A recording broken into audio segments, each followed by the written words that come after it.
Well, changes are on the way to the state's emergency shelter system. Governor Maura Healey announced two big developments to keep them safer and funded a little longer. Boston 25 News reporter Kelly Sullivan is outside an emergency shelter in Revere. And Kelly, the governor wants all of the sites to be reviewed and inspected to prevent any criminal activity.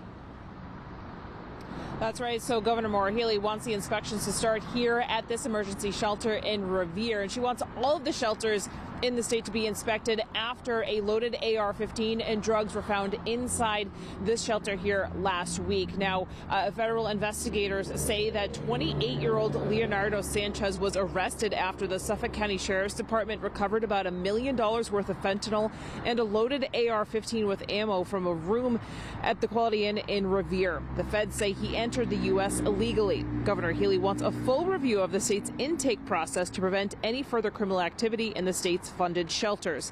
Now, speaking of funding, the governor is also requesting another $425 million from a reserve account to keep the emergency shelter assistance program running for the next 6 months. Now, already her office announced a series of changes to shorten the length of stay and also to phase out the use of hotels and motels.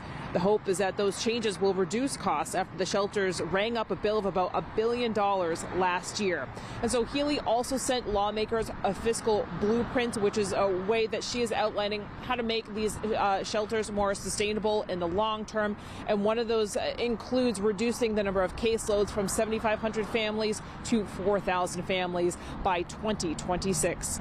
Reporting live in Revere, Kelly Sullivan for your local station, Boston 25 News.